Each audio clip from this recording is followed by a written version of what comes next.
In the near future, the US government launches a chemical attack across the nation as a means to reset society, resulting in the deaths of millions within minutes.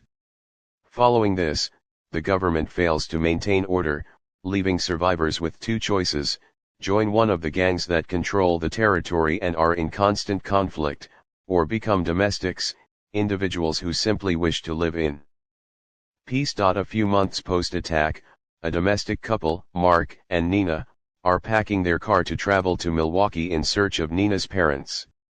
Despite his friend warning him about the dangers on the road, Mark insists on going to support Nina, as he still loves her, even though they had been contemplating divorce before the attack. During their journey, they listen to a radio host advising domestics to avoid freeways, watch for snipers, and shoot anyone dressed like a ghost, as they belong to the Sheets gang. Eventually, their car breaks down, prompting them to stop at an abandoned garage. While Mark attempts to fix the vehicle, three men enter the shop. Unseen by the intruders, Mark cautiously tries to return to his car. Suddenly, a truck crashes into the shop, and the drivers from the Sheets gang open fire, killing the three men. Mark struggles to start the car, attracting the attention of the Sheets, but fortunately, he manages to get the vehicle running just in time for them to escape. On the radio, they learn about a turf war between the Sheets and the Nailers. Later that afternoon, they decide to spend the night in an abandoned house. Nina searches for supplies while Mark checks the rooms, discovering a dead couple in the bedroom. The gruesome scene leads him to cover the bodies as a final act of mercy. Nina attempts to contact her mother using an old radio, but there's no response. That night, Mark updates his map before they sleep, unaware that a man outside is watching them. The next morning, the man and his companion are assaulted by a group of Nailers who threaten to kill them with a chainsaw unless they reveal the whereabouts of a woman. The terrified man divulges Nina's location, but both he and his friend are shot dead. Moments later, Nina hides in the attic as the Nailers approach, putting on headphones to block out the impending chaos. Mark, armed with a screwdriver, stealthily dispatches one of the intruders and fights another, ultimately killing him as well. After escaping in their car, they remain oblivious to someone watching them. During their trip, they hear on the radio about a member of the Cherry Gang who is saving women and eliminating anyone in her path.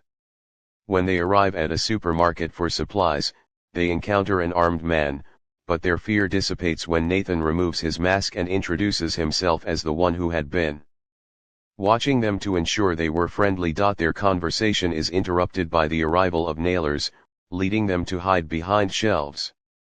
The Nailers are swiftly taken down by Nathan's son, Stephen, who had been hiding behind a counter.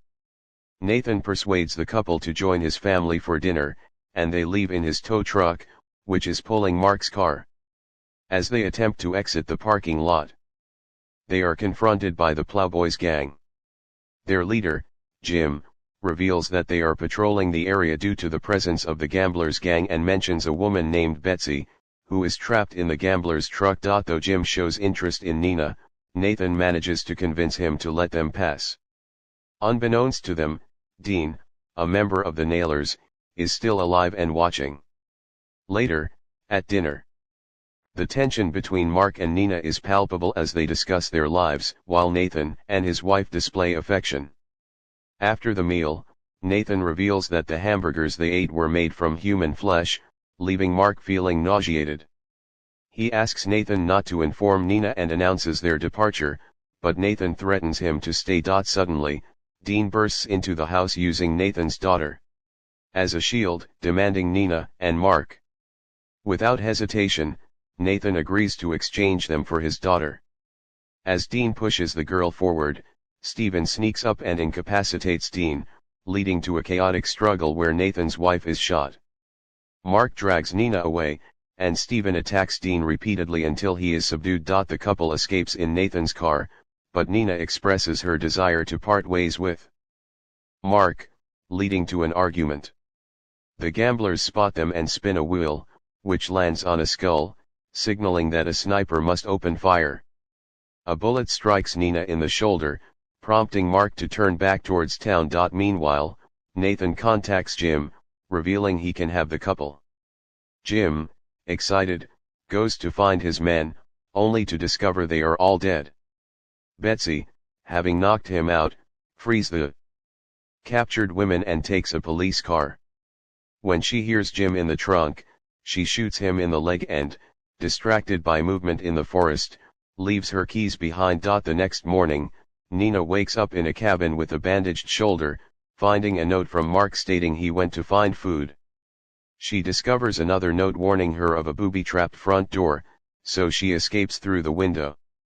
In the garage, she finds a car and decides to leave alone, but after reading a heartfelt note from Mark asking her not to give up on their marriage, she stays to dance to her favorite music. Betsy observes her until Nina takes a break, after which Betsy kills Jim. Meanwhile, Mark enters an abandoned house and finds Nathan and Stephen as prisoners. A madman named William forces Mark to fight his slave, Bill, under threat of harm to Nathan and Stephen. After a brutal fight, Mark manages to kill William and frees everyone. Returning to the cabin, Mark finds Nina asleep and takes her to bed. Later, she asks him to teach her how to shoot. As they practice, Betsy sneaks in and finds Nina's wedding ring. After practice, Nina shows Mark the car she found, leading to a moment of nostalgia and intimacy. However, the gamblers arrive, capturing them and spinning a wheel to decide their fate. They end up in cages at the gamblers' headquarters, where they are forced to play Russian roulette. Nina negotiates for a better chance at survival, and during the game, she manages to escape with Mark after a chaotic struggle, killing the host in the process. They flee as the gamblers pursue them but manage to escape unharmed. Hours later, Mark wakes up in Nina's childhood home, where he learns of her parents' deaths. Nina seeks advice from neighbors on how to maintain a peaceful life amidst chaos. Meanwhile, Betsy hides across the street, watching for threats. When Nina discovers Phil, an old family friend, is in contact with the gamblers, she prepares to defend herself as they arrive. Nina engages in a fierce battle against the gamblers, supported by Betsy and the neighbors. After a series of confrontations, Nina ultimately confronts Phil, discovering he is part of the gang. After ensuring he is dead, she and Mark recover their strength and set out to hunt down gang members, determined to protect other domestics. The radio host warns listeners not to cross paths with them. If you need any adjustments or further assistance, let me know.